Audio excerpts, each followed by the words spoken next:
today I'm going to talk about emotional intelligence, and I'm going to talk about it from two different perspectives. One perspective is that it's important that we understand about it because emotional intelligence impacts all parts of our lives. And certainly professionally, as you are moving your career forward, or you're moving your department forward, or just who you are, but also on the personal end. And so as I'm talking, I want you to keep those two elements in mind. And if there's something that I'm saying that sort of doesn't match or doesn't fit in with your values, or how you think of the world, or how you look at the world, just please just exchange it and make it work for you, and so that you can really walk away with a lot of information and a lot of tools. So we've just all been through Corona, and Corona was a big button pusher for a lot of people. And in Israel, we really had some challenges here. I have a 4-year-old son, and we had no childcare. And for those of you who also live in Israel, there were times where it was really kind of difficult to leave the house. But Corona is a special circumstance. And I'm using Corona because it brought up a lot of issues and a lot of challenges for a lot of us. But I want you to look beyond that, because there's Corona, and then there's a circumstance where, maybe something happens at work, or maybe there's a merger, or maybe somebody comes to you and says, hey, I'm going to ask you to lay off half of your department. There's always a challenge or a crisis that we could be dealing with. And so it's like, yes, I'm talking about Corona, but I want you to look beyond that. And as a leader, I know that you guys are amazing, because you're here, you're on the call, you are accomplished, and so today is going to be to celebrate that. But I also want to go beyond it, because if we don't expand our comfort zone, if we're not looking forward, and expanding and growing and looking towards experiencing new things and stretching ourselves, we actually are kind of putting ourselves a little bit in danger to shrink. Okay, so I want you to look at this as today is going to be another opportunity to stretch beyond your comfort zone and take on some of the things that maybe were a little bit difficult, or maybe you didn't want to look at them, or whatever, and lean into those. Because when we are on a mission to improve ourselves and to become better leaders, that's when we actually have the opportunity to shape our destinies. And when we don't do this, we really are starting to shrink. And we don't want to shrink, because we want to stay moving. We want to move forward, and we want to be in the river. So today I'm going to talk about some of those uncomfortable things, such as difficult conversations with coworkers, admitting mistakes. Sometimes it's not so easy for us to put our hand up and say, yes, this is my responsibility. I had something to do with it.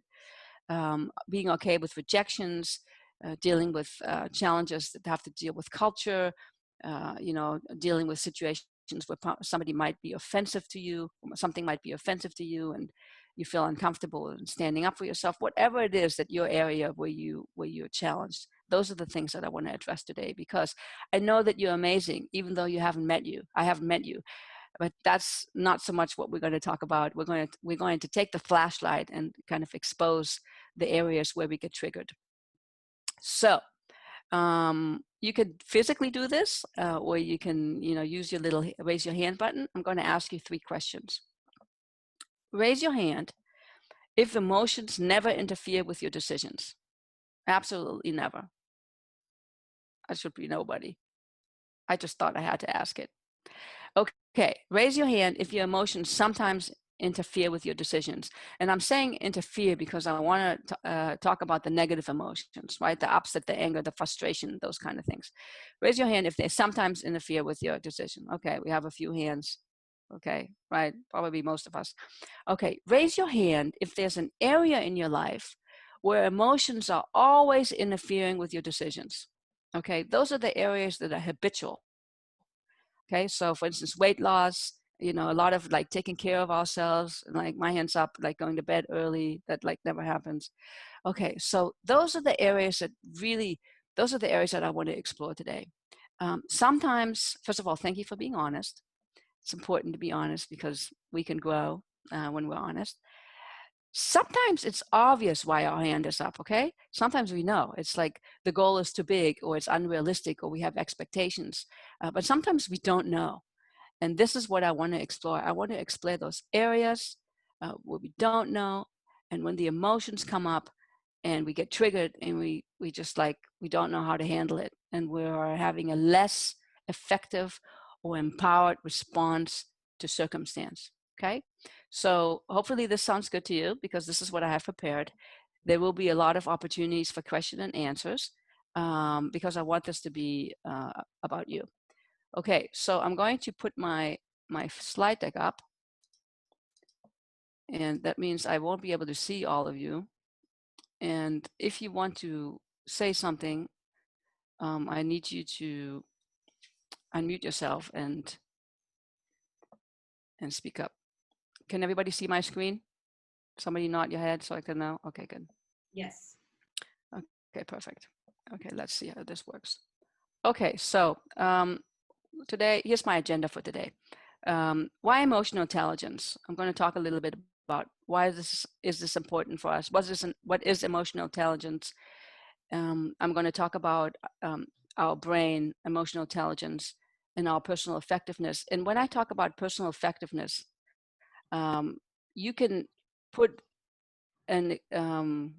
put anything that you want there. This could be leadership. This could be a particular goal that you have. Whatever you want to put and replace it with is fine with me.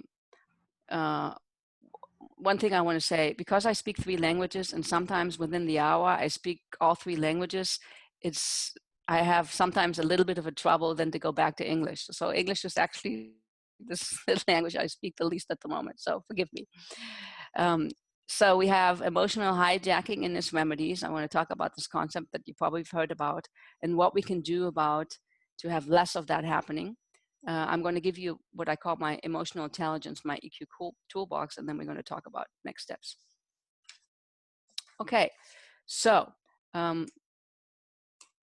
why emotional intelligence? Okay, so you can all read the quote along here. Let's see if I can move it so I can see it. Denial of our emotion isn't the only danger we face. When we rely too heavily on our left brain, we could also become too literal, leaving us without a sense of perspective, where we miss the meaning that comes from putting things into context, especially a specialty of the right brain. Okay, this is from Dan Siegel. I'm sure you've heard of him, clinical professor of psychiatry at UCLA. Research shows that for better or for worse, emotions influence employees' commitment, creativity, decision-making, work quality, likelihood of sticking around, and you can see the effects on the bottom line. This is a little bit of an old quote, but still I think it's super effective because it kind of highlights, it just like really zooms into, okay, why do we want to pay attention to emotional intelligence? Hang on. Okay, a little bit about some emotional intelligence studies. So Korn Ferry Hay, which I would consider as a very reputable company, did a bit of research on emotional intelligence, and they said that 92% of teams led by leaders with high emotional intelligence had a lot of energy. So when you have a lot of energy and you bring this into your work, you bring this into the team, you bring this into the company, you can know that you have a greater impact. Just remember when you were in love or you were super excited about something and you brought that energy to work. You know, you were able to impact your coworker, your employees in a positive way. When people are happy, when people are feeling positive, when people are feeling motivated, they're more likely to be effective and efficient, and of course, therefore add to the bottom line. 78% of team led by leaders with low emotional intelligence had negative climates. What happens when you're in a negative climate? Okay, there's absentees. You know, people really don't want to come to work because there's it's negativity. It's, you know, maybe there's a lot of gossiping going on. Maybe there's a lot of backstabbing going on, and so of course the team can't be as effective because, you know, it's like nobody wants to be in that kind of environment. And, you know, Ria and I talked a little bit about, I think what happened last month, that people were talking about leaving a very toxic work environment. Why are people leaving? It doesn't matter if you like the subject matter. Eventually, if the work environment is very toxic, most likely you're going to leave. Divisions with leaders with high emotional intelligence increase the bottom line by 20%. So, I think as women, we kind of intuitively know that when we know to deal with our emotions, that is going to add to the bottom line. But it's important for us to quantify it, because sometimes we have to make a pitch and we have to talk about how does it actually impact the company, because so much of the conversation is still about, is the company going to grow? Is my division going to grow? How am I going to see it? And I think especially now, when there's a lot of challenging, when the economy is really challenging the status quo. So, and here's really, I think, a super, super important statement. Emotional intelligence is responsible for 58% of your performance. 58 of your performance. That's more than half. So that means if I really understand and I get a good hand on this subject called emotional intelligence, then I will be able to, I'm above 50% of what I need to do and how I'm going to handle my performance. Okay, so let's talk about the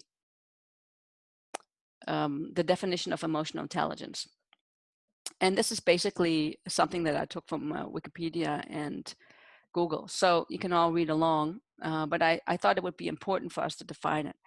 Emotional intelligence, and sometimes it's referred to as EI and sometimes it's referred to as EQ, is the capability of individuals to recognize their own and other people's emotions, to discriminate between different feelings and label them appropriately, and then use emotional information to guide thinking and behavior, and to manage and or adjust emotions to adapt to environments or to achieve one's goal. Okay, so there's nothing really complicated about it. It's basically, when we summarize it, there's a balance between the heart and the mind. We want to recognize, understand, and manage our emotions. And we want to recognize, understand, and support the emotions of others. And then you can put ... either so that they can manage themselves better, or that they can complete a goal, or that they can, move something forward. Now, I think I can't imagine that in your studies that you haven't come across emotional intelligence. So this notion of emotional intelligence has really been around for, I want to say, thousands of years. And there were two guys named Peter Salovey and John Mayer that started to talk about it about 30 years ago. But then Dan Goleman wrote a book in 1996, which was called Emotional Intelligence. And it really popularized the whole idea of emotional intelligence. And if you think about it, it really would only make sense that a person who's able to identify his or her emotion and manage his or her emotion wisely would have an advantage when it comes to being a leader. And for a moment, I want you to think about your role models that you have, leaders that you admire. And if you want to, you can put it in the chat. Think about maybe one or two people, and think about them in the context of emotional intelligence. What is it about them that you appreciate it, and how do you see them display or use emotional intelligence? And while you think about it, I'm going to tell you about one of my role models, and it's Mother Teresa. So Mother Teresa was obviously an incredible woman because she was able to do a lot of good in the world. If you don't really know that much about her, there's a great movie about her that came out maybe about 10 years ago. And in the beginning of the movie, there's a story where she talks to her supervisor, her superior, and she has to convince him that she wants to go to Calcutta and that she, wants to take care of the very poor. And if you observe her very closely, you can see how she's using her emotional intelligence in order to see how he's feeling. He really receives how he's feeling, and then she's giving him permission to have his feelings, and then uses that to make her pitch, and then lets him know how she's feeling in terms of why she wants to help the very poor. And then, she gets him to consent, and then she starts taking care of the very poor. So I'm going to unmute you. I'm going to stop sharing for a second, and I'm going to unmute everybody, or you can unmute yourself, and tell us a little bit, everybody, of who are your models, and why, where do you see them display emotional intelligence, and anything to share. I see Michelle Obama, my mom. Doesn't have to be anybody famous. Could be, anybody. So go ahead. It's this is participatory, please. Who wants to go first? Me, Maisa. Hello, Dr. Barbara. Hi. I'm sorry. I apologize, Ria and everyone, because my daughter just fell on her face and I was in the doctor, so I couldn't be on time. I'm sorry, but I'm here now. My role model is my mom because she raised 6 kids. She did master when she was 45. She did her career when she was 50, and until now, she's now 63, and she's full of energies in any time, in any day. I've never heard her saying, I'm tired. I've never saw anyone in my house. We have a big house, like 3 floors, and I've never see anyone help her in anything, and all my energies I have, I really thank her. I know it's genetic, but she's my role model. So thank you, and go ahead. Thank you. I hope your kid is okay. I hope she's okay. So good. Okay, who else wants to share with us? Yes, Chantra. Is that a hand? Yeah, it is. It was a hand, a finger, something. Okay. Good morning, Dr. Schwartz. So I did write Michelle Obama, and she immediately just came to mind, right? So definitely my mom. I mean, no disrespect to all the people that shaped me, but I would say for her, it has been amazing to watch this woman's incredible constraint, because I think when I think about emotional intelligence, it's the emotions that get us to act in the bad. It's the emotions that get us to act in the good, right?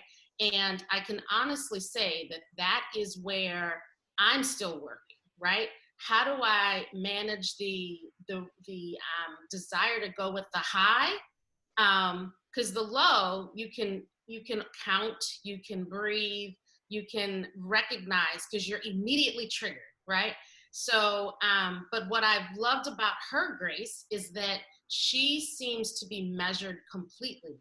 The lows don't take her down, which I think I'm better at managing that, but the highs don't take her up either, right? So anyway, that's my thought. Perfect. This is great. Keep this all on the side burner, because I'm going to address all of those things. A couple more. I'd love to hear from you. I can go next. Please. Hi, this is Tanu, and I kind of concur with Maisa just mentioned. So my role model is my mom. She's a superwoman. I just so look up to her for everything. She's obviously almost double my age, but she is so driven, so passionate, highly educated, and till date her energy levels are like amazing. And so when I lose focus, when I'm down and in dumps, she's my go-to, and I find strength. Like even when she's so inspiring, and everything everything about her. So for me, I would say she's my role model, and I learn every day to live life to the fullest, and keep learning, be creative, be passionate, be open, be kind. So many things. Like I can just keep going on and on. So she's my role model. That's fantastic. Thank you so much. Okay, Deborah. Yeah. So can you hear me, right? So the role models that I've had, they've changed through my life. when I was very young. It started with my mom.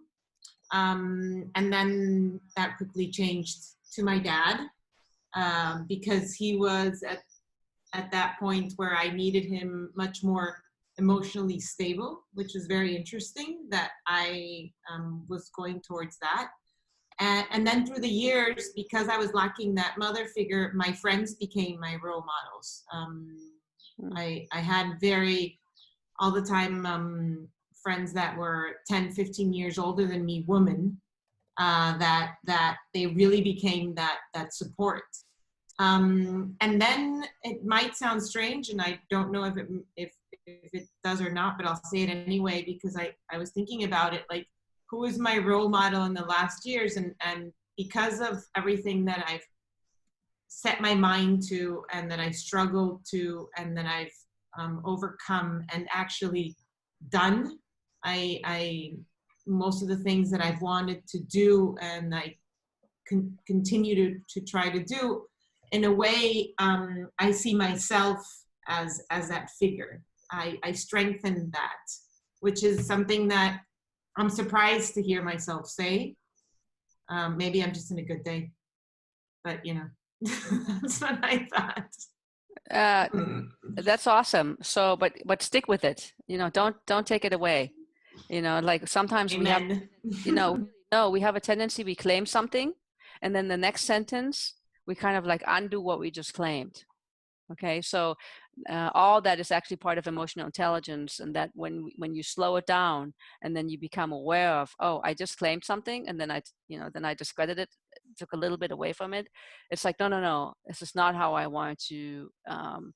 I want to leave. I want to stay with. I want to affirm that.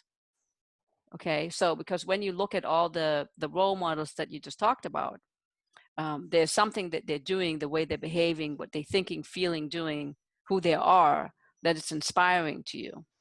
Okay, so it's like, and I'm going to encourage you as a takeaway is to think about it a little bit. What is it specifically that your mom, your dad, or your friends, or Michelle Obama, or anybody, or Rhonda Rhimes, she's really done some amazing, shows.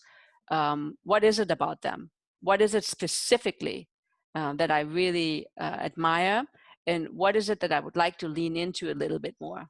Okay, because what we do know is that when we want to change something, that if we have a kind of a general idea, it's like nothing really happens. But then when we drill it down into tiny little action steps and we're very specific about it, then actually things happen. And with all those emotional intelligence skills, we want to be very specific. And I'm going to talk a little bit about it later. Like, what can I actually do to improve my listening skills, or what can I actually do to have more empathy in my life, or to have more, positive self-talk. So I'm getting a little ahead of myself, but I'm just excited. I love talking about this. Yes, Ria. Dr. Schwarck, really great feedback in the chat as well. So Ina spoke to her grandmother who had 4 sets of twins, 10 kids while traveling the world, taking care of her family. And then also Sarah James spoke of Alana. She's a filmmaker as well. And she shared, for those interested, a link to her work to learn more about her. So just wanted to share that. That's wonderful. Does everybody know how to save the chat? There's a way that you can save the chat, and so you don't have to read along every little chat. You can afterwards. You can go back. So, but perfect. Keep writing. Okay. So I want to say one more thing about decisions and emotions, because sometimes in the corporate world we are taught or led to believe that there's my work life and then there's my personal life, and I'm not at all emotional at work. I kind of leave my emotions at home. And to those I say, that's actually impossible, because you are walking around with your brain, and your brain has emotions, your brain has thoughts, your brain has, everything that has to do with who we are and how we move and how we breathe is the brain. So we can't just cut this piece out. But there's a very important or very well-known book that was written by a guy named Antonio Damasio, and it was called Descartes era. Descartes era. So who was Descartes? He was a famous philosopher, and he came up with this saying, "I think, and therefore I am." So now we know that he actually was wrong.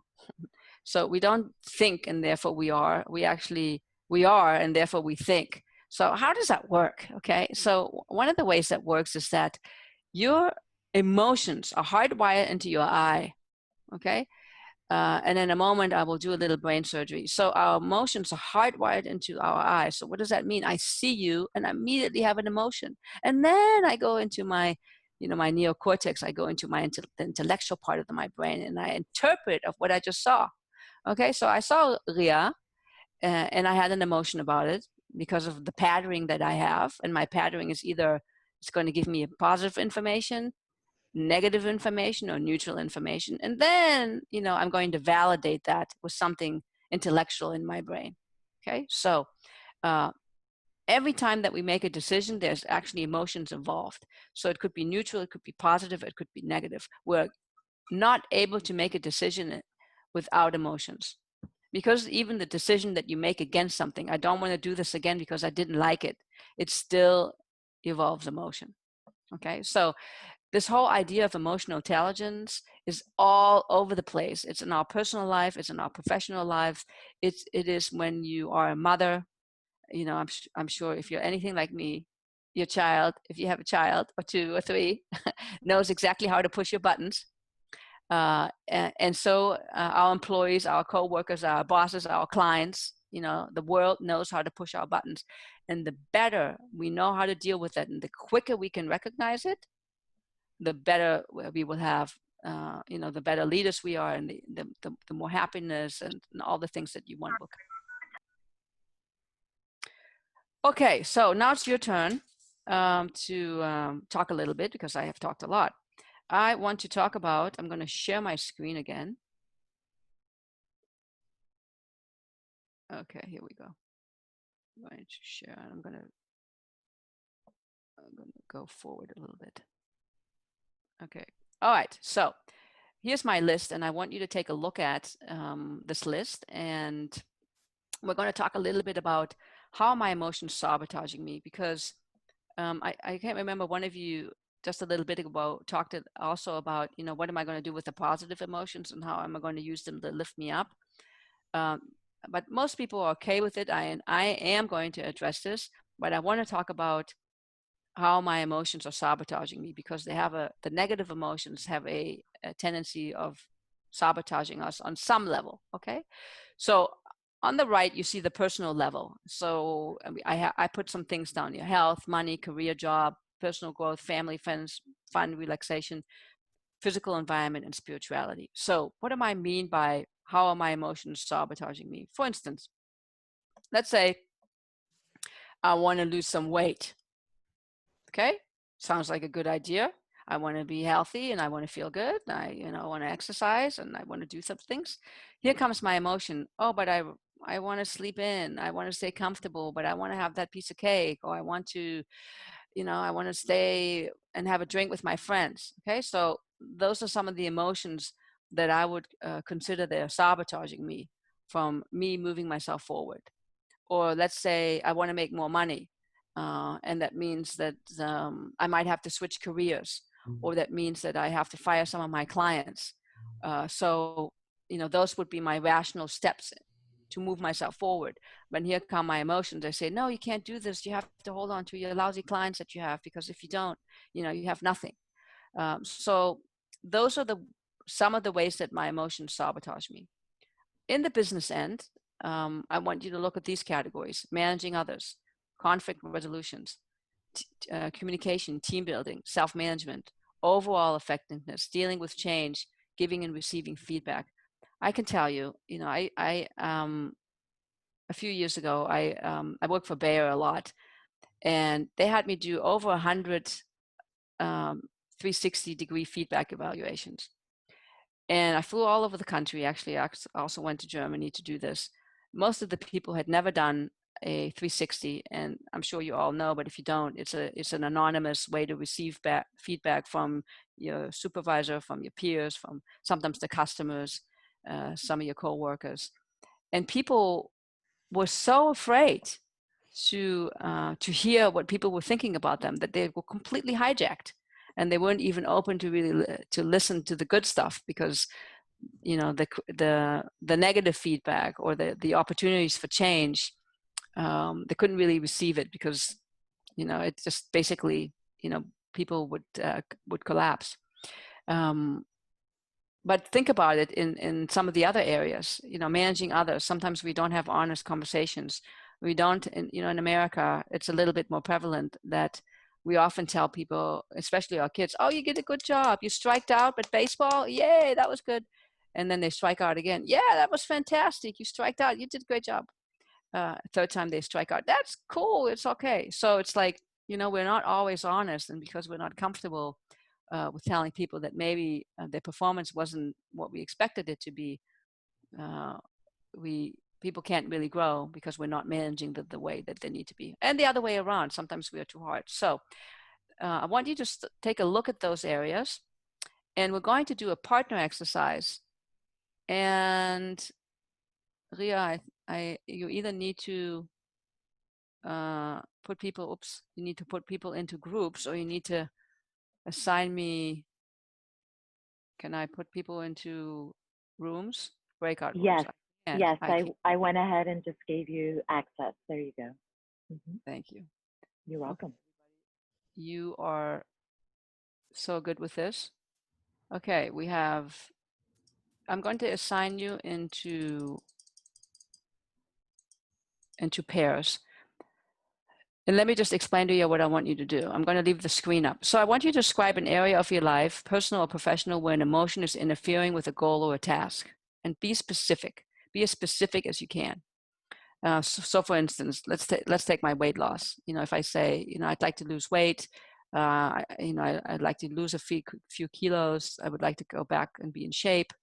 And my emotion that's interfering is just like, I like to stay comfortable. I've had an injury. I had surgery on my knee, and I'm afraid that I'm going to be injuring myself again. And so I don't like to push myself too much because I'm afraid. And what's my experience that I'm looking for? I'd like to go back and enjoy and feeling strong and healthy and vibrant. Okay, so it doesn't have to be something very complicated, but I want you to be specific, and I want you to do the best that you can to actually identify of what is going on. Like, I had to take a moment to actually think about why am I afraid? And I didn't rehearse this, but as soon as I allowed myself to look, I could see, oh yeah, that's right. I had my meniscus ripped, and I had surgery, and I'm afraid. It's fear-based. Okay. I am going to assign the room to you, and if you have any questions, you can let me know, and I'll come into the room. But basically, one of you will go first. You have a couple of minutes to answer. I'm going to encourage you not to have too many additional questions. Just let the other person talk, because sometimes when we allow the other person to talk, they kind of come up with the answers themselves. And then when it's time to switch, and then switch to the other person. If there's extra time, you can talk a little bit back and forth, and what you learned and what this experience was like for you. Yes, everybody good? Good. Okay, here we go. All right. That was very short. Dr. Schwarck, we could have had another 10 minutes for It sure. was short. I agree. We're getting into the thick of it. I know. Well, you guys all know each other, so I encourage you to do this exercise again. Okay, my job is just to give you a little bit of a taste. And by the way, we can always do this again. I love this, and this is fun for me. Okay, I want to move on, and I want to talk a little bit about the culprit, the human brain. And when I heard this lecture for the first time, I had it was an incredible aha for me, because everything fell into place. And for those of you who have heard this before, take a look at this with fresh eyes, and see if there's some additional information that you can get. Okay, so the brain basically has three, let's see, my PowerPoint's not moving forward. Let's see how I can do this. Oh, there we go. Okay, so we basically have, the brain has three parts. And I put Barack Obama's brain up because my brain is certainly not big enough. So we have him here. Now, the first part is called the neocortex. And actually, let me back up a step. The brain is responsible for everything about us. It's responsible for who we are, how we act, how we think, how we feel, why you came on the call, what you're wearing, who you're with, who you're not with, all the muscle movement, breathing, everything about us is connected to the brain, okay? Basically, there are three major parts, and I'm going to talk a little bit about the parts and what they're responsible for. So the first part is called the neocortex, and the neocortex is the rational, the smart part of the brain. And the neocortex right now is very much intensely listening to it, to us talking, and the neocortex is connected to analytics, and the neocortex is connected to language. Language is important because every time we have a goal, we need to have a word. Okay, so when you speak a goal, it comes with words. When you think about a goal, it comes in pictures, but the pictures are also associated with words. The neocortex is the only part of your brain that's actually conscious. Okay, so what am I saying? I'm saying that, so supposedly you can control what comes out of your mouth, and supposedly you can control your thoughts. Okay, that's the neocortex. The next part of the brain is called the limbic brain. The limbic brain is the emotional part of the brain. It is subconscious, and the limbic system, that part of the brain also has a fight, flight, or freeze, and it also contains the amygdala, which we will talk a little bit. We'll talk about it a little later. So the limbic system is the part of the brain that produces, emphasis on produces all your emotions. Emotions are a biochemical chain reaction. It's basically, neuropeptides getting connected with receptor cells. We often think of emotion as something that happen accidentally, but they don't. Emotions are really something that is, it's a chain reaction, and it's physiological and it's biochemical. Why do you need? Go ahead. Somebody was asking a question. Okay, so the limbic system is subconscious, meaning that we can't really control it. A lot of times people want to tell you that you can control your emotions, but you can't. What you can control is your response afterwards, your behavior. So if somebody comes and yells at you, you can control what you do with that. What your initial reaction is, you cannot control. When somebody comes and hugs you, you have an immediate response to that, and you can control what you do afterwards. The next part of the brain is the reptilian brain, and the reptilian is all about survival, and it's about our basic human needs. So the reptilian brain is responsible for thirst and hunger and those basic things. It's also connected to our fight, flight, or freeze. So when we have a goal or a task, like I said to you just a second ago, it always has to be connected with language. And so let's say my goal or my task is I want to restructure my department. The next thing that will happen is I will have a feeling about it. And the feeling will either be neutral, negative, or positive. And then my fight, flight, or freeze will kick into gear and either tell me that it's safe, or that it's not safe to continue. Most of the time, our neocortex, our limbic, and our reptilian is not in alignment. Okay, so we have trouble aligning all three parts because one part is conscious and the other two parts are subconscious and unconscious. And based on how aligned you are, is how you will see results in your life. Okay, so let me say that again. If all parts of your brain, the neocortex, the limbic, and reptilian are aligned with your goal and what you want to accomplish, you will actually accomplish it. If there's some kind of misalignment, you're going to have a hard time about accomplishing your goal. Either you're going to have to work really hard, or you're not going to be able to achieve it. Now, in 2000, I've been doing this presentation for 10 years, and every year, like I changed the year. We still think that our neocortex is the most powerful part of the brain, when actually in reality, it's your reptilian and your limbic. The reptilian brain and the limbic brain will overpower the rational brain anytime, any occasion, when there's a sense of fear. Okay, so when you think about a trauma and when you think about things that people have done, let's say you're deathly afraid of swimming in water, and your child, God forbid, will fall into a pool or into the river, you will override your neocortex, you will override your emotions, and you will just go and get your child, because that is how we're wired, even in 2020. Okay, a few more things about the brain. Hang on.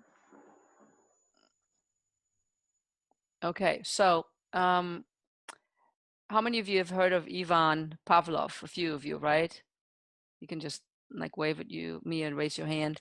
So Pavlov was this guy who came up with this exercise, this experiment with the dogs. And so he was able to condition the dogs, and by ringing a bell and bringing food to the dogs. And basically, eventually, he would just ring the bell and the dogs would salivate because he had conditioned that response. Now, what people never tell you about is that eventually, in healthy dogs, the conditioned response went away. And so over time, the dogs would no longer salivate when he would ring the bell.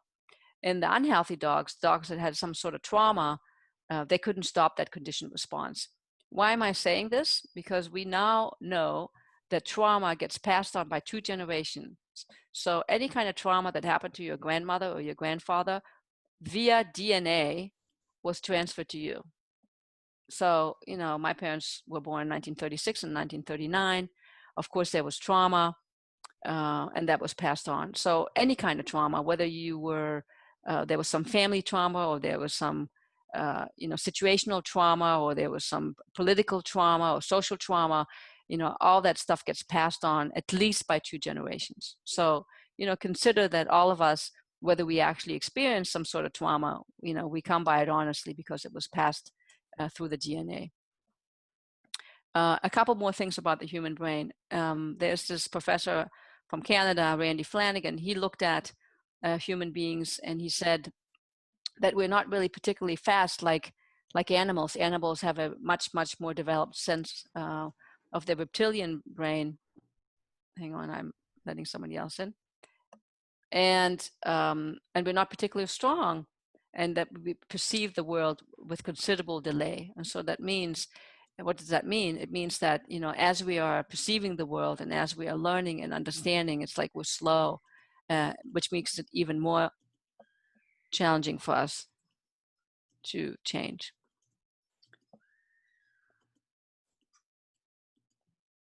A few of you probably remember the tsunami, probably about 10 years ago. And what they said about it is that the animals actually went inland, and so they knew what was coming when all the measurements and all the science that the world had, they weren't really able to predict that tsunami was going to be that big. Okay, another lady that's super important, she's written a book called The Molecule of Emotion, is Candace Pert. And Candace Pert discovered that our emotions are all over our body. And what happens when we're feeling emotions is neuropeptides are being attached to receptors, and there's stimulating electrical charge on the neurons. Prior to her research, what was thought was that this actually only happens up, in the top of part of our brain. But now what we understand is that our emotions are all over. We can feel it in our toes, and these reactions are being generated, in every part of the body. And like I said before, emotions are caused through biochemical reactions. So when the radio comes on and your favorite love song comes on, it's because there's a biochemical reaction in your body going on, and that has you feel what you're feeling.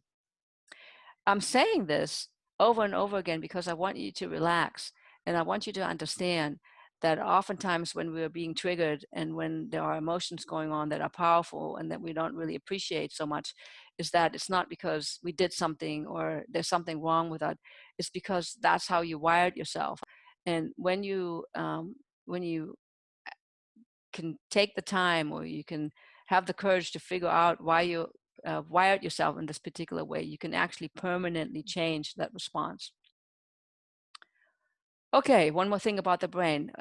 We have the three elements of the brain. We're looking at what's happening right now. What is my perception of what's happening right now? What happened in the past? We're looking at situations that are comparable. And then I'm generating actions in the present that are based on the past. Okay, so I'm going back to Ria. So I met Ria, a little bit ago, and my brain goes and says, is there somebody in your past that kind of looks and feels and sees, that you have a sense that is like her? And what is your brain saying about this person? Is it okay?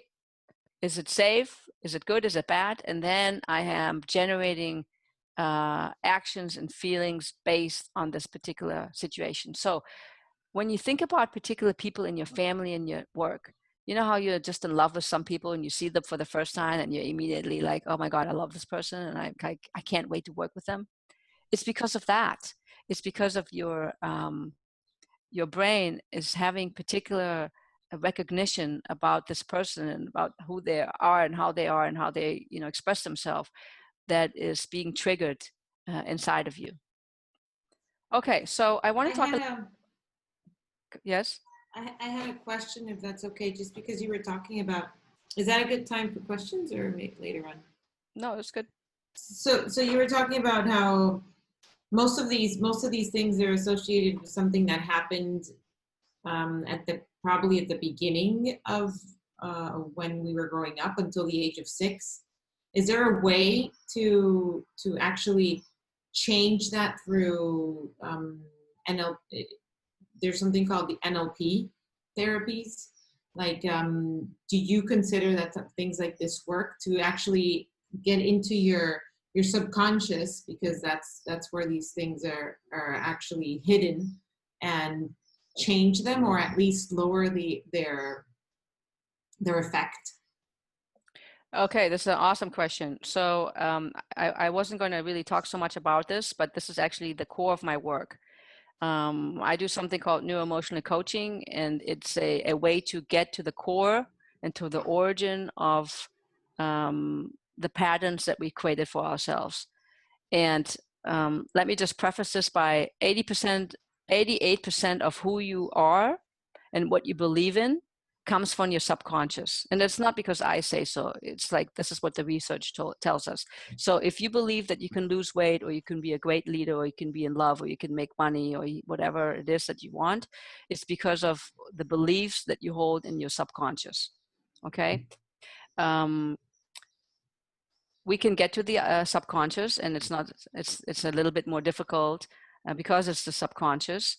And so one of the ways that you can get into it is with a tool that I use. It's called muscle testing. Muscle testing is kind of like a lie detector test, and it's a cooperative test. And so it only works if you actually, if the person is cooperating with you, and it immediately pinpoints the reality about yourself. So if I have you make a statement like, I'm okay with being a manager of a $1 trillion company, the muscle test will show immediately whether your reptilian, your limbic, and your neocortex is aligned with that. And when it's not aligned, I have a 15-step methodology that I use in order to get you aligned. Because the lens that I'm looking through is that, I have a toolbox, and I will share it with you, and we can do all these things in order to improve our emotional intelligence. But the real deal is when you actually go into the moment, and you identify the moments of when you created this particular belief about yourself that then is causing you to have a negative emotion, or it's not allowing you to enjoy.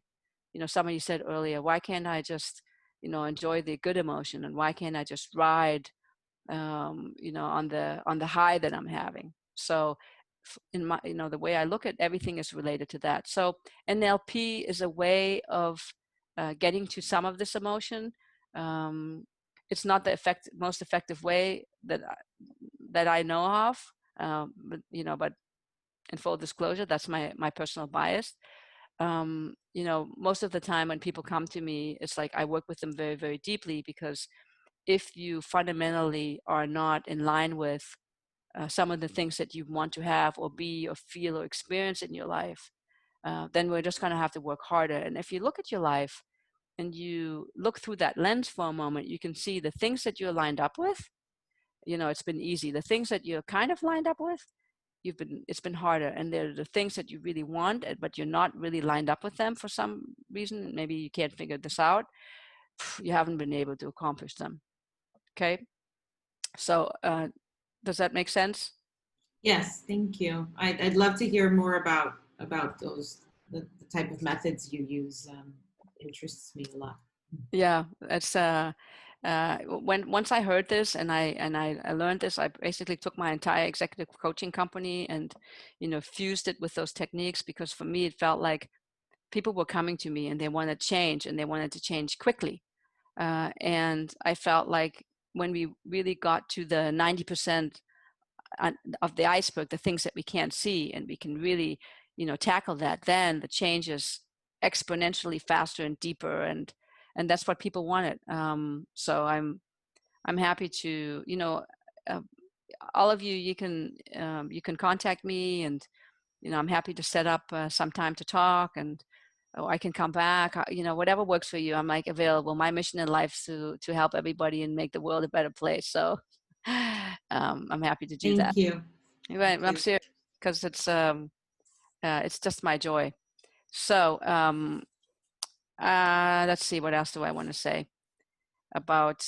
So I wanted to talk a little bit about the idea of hijacking. So hijacking is this whole notion of when we, you know, when something happens, your child comes to you and you know, pushes your buttons, or a coworker comes to you and says, sorry, you know, you're about to get laid off. Or a lot of my executive clients right now, their salaries were slashed, and some of them were laid off. And, you know, I have a few uh, um, I have a CEO who was like, actually the whole company was dissolved. So and of course we can understand that there are some button pushing that happens when we get these emotions. And I want to look at it for a moment, and give you a little bit of a recipe of what I do when that happens. Okay, so and you talked a little bit earlier about a situation where there was some negative emotions involved. So you can either use this, or you can use a different situation that happened to you. Like the one I often talk about is, I have some clients, and especially I had one client where the woman didn't want to pay me, and, you know, she had I had trouble with that. I really got hijacked because I'm working very hard, and, you know, she didn't want to pay me, and I had to really use those steps. And after I, you know, didn't take it personal, and I looked at what was pushing my buttons, I was able to direct myself and decide what I wanted to do, which was, I contacted her outside the session and said, listen, can we have this conversation about the payment structures and how you want to handle it? And then it turned out that there was something going on in her life that was causing her some stress. So what are the steps? The first step is admit it. I got hijacked. I have some emotions. This is pushing me my buttons. This afternoon, my son took the soap out of the bathroom, nice soap from Germany, and he's splattered it all over the porch. You know, and of course my initial response was, oh, you know, this is dangerous. People can, like, you know, slip outside. But then, you know, I said to myself, okay, so what do I need to do? What happened? I got triggered. I identified what got triggered, which was, you're messing up my my time schedule right now. I'm busy. I need to focus on something else. Then inside of myself, I was able to correct it and clean it and clear it, and then focus on what do I need to do. I actually didn't get upset with him because I was able to do those steps inside of me. But then I was able to direct myself. So all of this took about 5 seconds for me. And then I directed myself and I said, I'm going to tell him, honey, it's a little bit of dangerous what you did. And what I'd like you to do is take a bucket and clean it up, and so nobody will slip. And so I was able to calmly tell him that and direct him. And I didn't have to, my hijacking only happened internally. Okay. And because I worked those steps, I was able to then direct myself and direct him and focus on what was the next step that we had to do in order to remedy what happened. Sometimes, of course, I get hijacked and you can see it, we can see it on the person because they get red or they get upset or they yell or, something happens. So this is a great little recipe, and I encourage you to practice it in situations, because when you really get this down, oh my God, it's super, super powerful, because it, like, you take a breath, you will take a moment to focus inside, and you will be able to focus yourself. And then, whatever issue got triggered, you can set it aside. And like Deborah said, my preference will always be on heal or address the underlying issue. Okay. Especially if it's repetitive.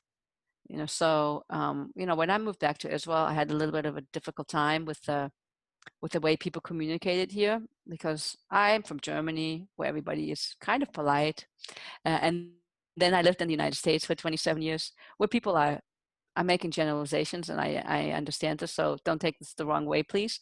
Where people are a little bit more, sometimes on the surface, they are very polite and very nice, and not always as committed and interested. And then I came back to Israel, where people are very direct and very aggressive, and there's a lot of this, what do you want, and don't you see, and it's your fault, and a lot of those finger pointing. And my buttons were being pushed because I was not used to this anymore. I had this expectation that people should trigger me with kindness and should be polite, and you can hear should. So I got hijacked a lot, especially, all this honking that's going on here. All every second somebody's honking at you. So, I had to see what was going on, and I worked with this little recipe that I'm giving you, and I could see that it had nothing to do with me, and refocus on something else. Dr. Schwarck, as you're speaking, there's quite a bit of chat talking about, for many of us, that second step, the explore it, the reflection point, sometimes because adrenaline, or literally we're just in the moment, or we're so blinded by what we think is happening, that's an area that, really we could spend a little bit more time on, because really that's where that shift in thinking and really understanding how to move forward can really help with the change in direction. So, okay, just rather interesting. Yes, I'm happy to. I'm glad that you're my little co-facilitator here. It's perfect. I appreciate that so much. So I'm going to give you another list, okay? And then the other list that I'm giving you has to deal with what can I do to support the different parts of my brain, okay? All this is easier when you have more sleep, when you have a good diet, when you're rested, and when in general your reptilian brain is not as vulnerable. Okay, so if you listen to somebody like Ariana Huffington, she's on the sleep revolution now. She's telling you people need to sleep. So when we are have taken better care of ourselves, this will all be easier. Okay, so, but how do I explore it? Okay, so because the adrenaline is high, and I got triggered, I need to find a way to put the pause button on. And if you have a hard time doing it, think about somebody that you super respect. Okay. Some of you, this could be a religious person. This could be somebody in politics. And, let's use Barack Obama, or let's use Michelle Obama. If you saw Michelle Obama and she was wearing something that you thought, oh my God, this is incredibly ugly, you would be able to control yourself. You would. Okay, so then I say to myself, if I can control myself in that kind of situation, or if the president of your company or somebody, was coming and had hijacked you, you would be able to control yourself. And so I say to myself, if I can do it in those incidences, why can't I do it with my spouse? Why can't I do it with my child? And so I need to really exercise this discipline button and take dominion over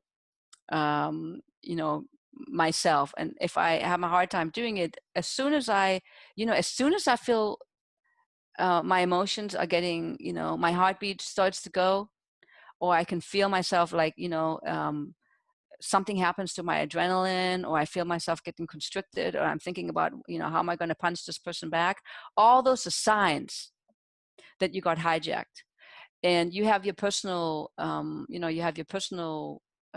signs, and that what you need to do is you need to slow it down. So that means you go to the bathroom. I'm sorry, I need to go to the bathroom. And you need to get a glass of water. You need to, you can make yourself a list of 10 things. I need to make a phone call. Maybe I have something on my phone. I'm looking on my phone, and my phone says, I had this client. He was a supervisor of 500 people, and he always had to go on the floor, and he was a military man. And so it was really difficult for him to not yell and shout when he saw people like do something wrong. They had to push out like 100,000 particular products every day. And so, he had this on his phone, because like he would get hijacked, and he would look on the phone, and then it was like, as a way for him to like calm himself down, put a buffer in there. Okay. And then not have his behavior based on what was going on internally. So watch your body signs.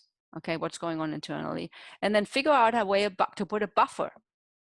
Really, I mean, there's no reason sometimes where you can't say, I'm sorry, I need to go to the bathroom, or, you need to get a glass of water or something. So you buy yourself some time. Those are all ways that I would say you need to buy yourself some time. And then in the moment that you have some time, you kind of like put everything in perspective. Okay, I got triggered. I got it. I'm going to deal with it later. Okay. And then you can maybe later correct, clean, and apologize. Maybe you can't do it right then and there. Or maybe somebody comes to you and says, I'm really angry with you and I need to talk to you. And you get triggered, and you realize and say, okay, I hear you. I'm not able to talk to you right now. Can we table this for a different time? Okay.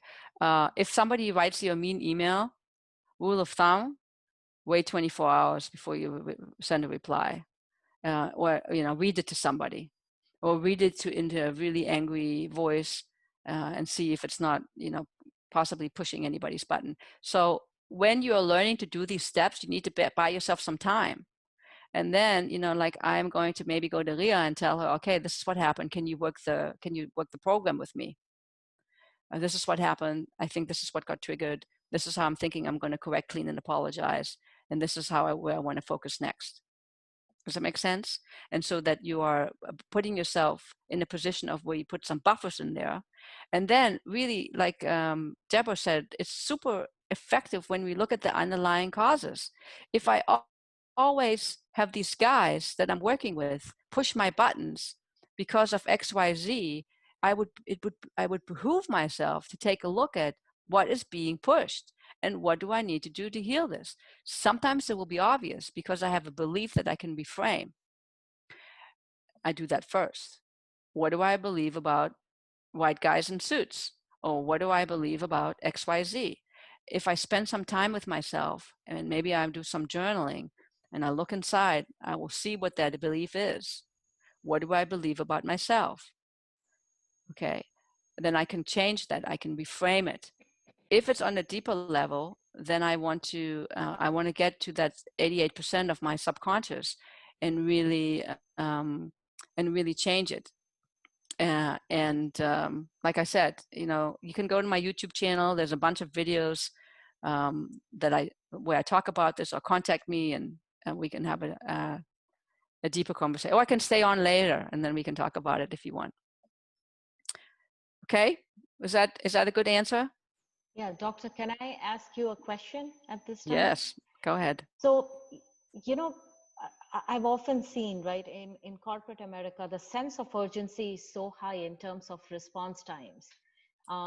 That's one factor that plays into analyzing, which I think is the right way to approach it. The second impediment or roadblock I see is when you kind of analyze it in a stepwise approach, what are the chances that your preconceived fears or self-limiting, thoughts come your way, and maybe you're not doing the right thing because maybe you're over analyzing it, and then you go back to your original self that you're trying to change? Okay. Super good question. Okay, anytime we have a I should, any kind of language that where you're disempowering yourself and it's like victim language, and as soon as I'm going to point it out to you, you will hear it. I have to, I should, I never. Okay, those are all signs that we're in our contracted, constricted, mind, or we're fear-based. You can also ask yourself some question: what am I afraid of? Okay, so then as you're really paying close attention to yourself, you can tell where you're coming from. And this is where it's really great to have a coach or an accountability buddy who can help you figure this out, because that person will then say, hey, you just came from a place of should, or I have to, I must, I can't, I will never. As soon as you hear those words, it's too hard. Those kind of phrases, when we use those, it's not expansive. I am backpedaling. I'm not moving forward. Okay, so these days, as we're dealing with Corona, and there's a lot of fear out there, and the economy is going to suffer for the next 10 years, and it'll never go back the way it was. It's like those are all very constricting statements, and so then you can say, am I going to buy into those, and am I going to let those push me around, or am I going to decide what I want to do? Like when this first happened, I had like 48 hours I had a little bit of anxiety, and I was very, I was in fear what was going to happen, because a lot of my clients, my corporate contracts got canceled, and I thought, oh my God, we're going to have to work from home. I have a 4-year-old child who's going to be home all day long. How's it going to be? And then I decided, oh no, no, no, oh no, this was not going to define me.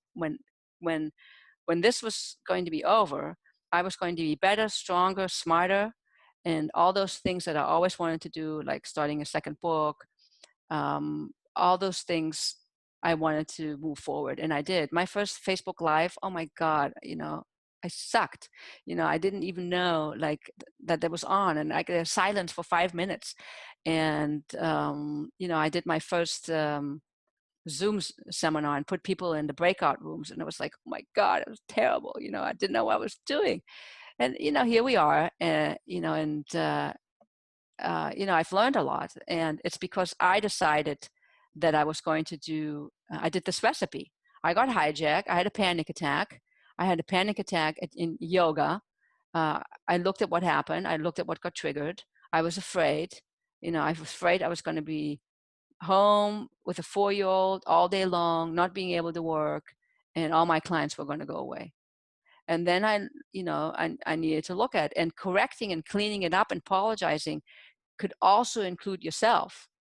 So what was I doing to myself? Thinking about myself so small that I wasn't going to be able to handle it. Okay.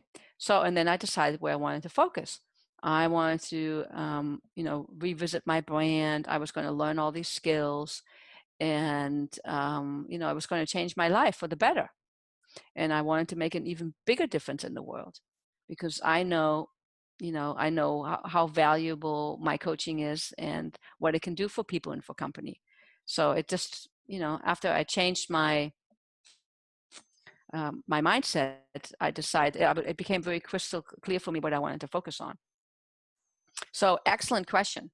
But the language is super important. You want to watch yourself.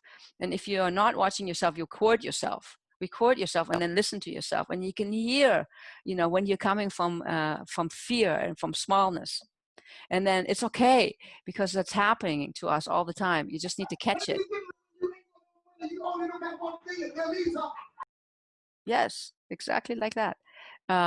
And every time that something like that is happening to us, we want to use it as a stepping stone. Look at that. There's another tiny little place in my consciousness that I can elevate, and then I can take to the next, I can take it higher. And, if you need a moment or where you want to collapse, and you say to yourself, okay, so today I just don't have it, and for 5 minutes, I just want to fall into the hole and crawl in there with my blanket. That's okay. Just make it a very, very defined period of time and moment. Like, okay, one evening I'm going to watch Netflix, I'm going to have a glass of wine, and I'm just going to whatever, wallow in misery. And then I go right back out there because it's like I gave myself that period of time, and then I go on and I move forward. Okay, you guys are awesome. You got great questions. Okay, let's see. What else do I want to talk about? Oh, let's see. Hang on.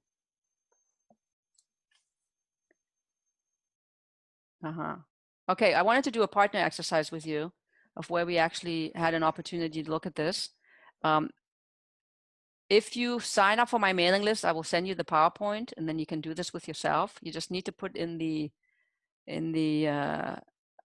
comment, put Kellogg or put the date, and then I'll get you the PowerPoint presentation. And so then you can do this exercise, all the partner exercises you can do with yourself. And it will give you a lot of valuable information, or you can, partner up with somebody in your pod. Okay, the truth about change. I already addressed this a little bit. We can only change to the degree that we believe we can. 88% of your beliefs are defined by the sub and unconscious part of the brain. Our brain is lazy. It doesn't like to change, even though the change would be beneficial. Okay, this is like super important. Our brain is lazy. It doesn't like to change, even though change will be beneficial. When you think about your kids, or when you think about a little kid, the kid is all about change. When kids learn to walk or kids learn to explore, it's like they fall down a million times. And what do? They get back up, and then they continue to walk. I don't know, if somebody knocks a human being down a few times, we don't immediately always get back up and start walking. No, we make it mean something. So, our brain, our older brain is lazy, and Dahlia is coming, so we're going to let her in. Our brain is lazy, and it doesn't like to change, even though change would be beneficial. Our flight or fight or fight or flight is highly reactive. Nearly every attempt to change is a threat to the status quo. Okay, so we like to stay in our misery because that's what we're used to. So even more of an appeal to look at your unconscious and see what's going on there. And a way to get to the unconscious is through mindfulness. It's another way to get there is to journaling, is to making time, and to sit in the quiet and to listen to what's actually going on. I'm sure a lot of you are super busy. You're women, you have a job, you have children, you have a family, and it's like you're always on the go. Find some time to be quiet and to actually listen to what's going on inside. You will get a lot of information. If I don't believe that I can be a leader, I won't be a leader. I will always struggle to be. You can exchange it for anything. If I don't believe that I can lose weight, I won't, or will always struggle to lose weight. If I don't believe that I can make money, I won't, or I will always struggle to make money. This is the basic formula about how human beings are set up. And it doesn't mean we can't change. We can. We just need to work the methodology. We need to work the methodology of change. Okay. Any questions about this? I know I'm about out of time, and I have so much more that I wanted to share with you. I wrote some tips. So think about your question. I'm going to go through this, and I'm going to send this to you. I have tips for the neocortex, some of the things that you can do in order to support the neocortex, which when the neocortex is stronger, it will prevent you from getting hijacked as quickly. And some of the things seem very logical. Clarify your values, your intention, your goals. If your values are not in line with the company that you're working for or what you're doing professionally, guess what? You're going to get triggered more often. I had a client who had 50 McDonald's restaurants, and she was a vegetarian, and she didn't believe in junk food. Do you think she had a hard time growing her company? You bet you. Okay, so we had to find a way that her values and intentions and her goals could be in alignment. And so, she would go into a store and she would see it and smell it, and she would get triggered. And so, it would make it hard for her to be effective. You want to have realistic goals. They need to be at least 50% realistic. Think positive, sharpen your mind, mindfulness, I talked about it. And then practice listening and be curious and have an open mind. Those are some of the things that you can do with your neocortex to strengthen the neocortex that will make it less likely for you to get hijacked. Tips for the limbic system. Know and understand your beliefs about yourself and others. What do I believe about myself and others? So, in full disclosure, I'm not Jewish. I live in Israel. I'm from Germany. I live in Israel. It's not as bad as it used to be. I'm gay. Okay, those are three things. This country is not really set up. I really had a hard time the first couple of years that I was here. I don't have a social security, and I don't have the right visa. I just got my work permit about a year ago. I don't know anybody in corporate Israel, so it's like I had a lot of things going on in my belief system that said they don't want me here. And guess what? I wasn't really feeling welcome because this is what I had going on. I changed this about myself. And as I changed this about myself, different things would come forward. So know your triggers. Be clear about your expectations of self and others. Acknowledge and appreciate yourself and others. This is often what we don't do. I have this whole other, talk about acknowledging and appreciating ourselves. If I'm waiting for Ria or you guys to say to me, I did a great job, and this is how I define myself, I'm really putting myself on how do I say, on thin ice, Why? Because I'm letting my outside world define me. So, but if I really appreciate myself first, and then I see Salma and Deborah and Bahar and Maisa telling me you did a great job, or whatever job I did, it's like I'm first solid in my appreciation for myself. Practice identifying, appreciating your feelings. Distinguish between thoughts and feelings. Take responsibility for my feelings. If I take responsibility for my feelings and I say that really upset me, then I'm so much further than pretending I wasn't upset. Yeah, you understand? Because it's like it's out there, and then I can do something with it. When we are shirking responsibility, we can't change anything.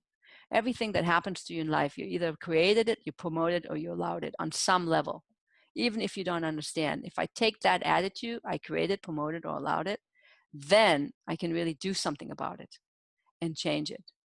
And even if it's only my attitude, because I always have control over my attitude. Okay, this is for the reptilian brain. Get enough sleep, 7.5 hours. We sleep in circadian rhythms. Drink 2 liters a day or more, that's half a gallon. Have a balanced diet, exercise, time with friends and family. Get rid of your phone for at least 1 hour every day, not when you're sleeping. Do some mindfulness, pray, or whatever your practice is. Those are things that you can do to help your reptilian brain, and the reptilian brain will be less likely to be hijacked. Okay, I'm going to stop for a moment, and I'm going to see if there's a question, because like I said, I can go on. I have like more things to talk about, but it's Saturday, and I think, Dr. Barbara, I think we must have another session with you. The ladies are shouting loud behind that it's never enough talking to you. So it seems that everyone here, all the ladies here, really want to thank you. I have a solid appreciation to you. And when I connected with you on the LinkedIn, once you approve me, you just throw a message to me and you say, why you are connecting with me? And I was like amazed. Oh my God, how she knew that I'm looking for speakers for the women. I was like so amazed. And when we talked and you Googled on me and you said, you're from Peking. And I said, yes. And you said, I was in Peking 20 years ago and you know my neighbor? I said, oh my goodness, it's insane. It's insane. I'm connecting Dr. Barbara. I thought she's American, not even living in Israel. And she was in my village and she know my neighbor. Yeah. I was really shocked.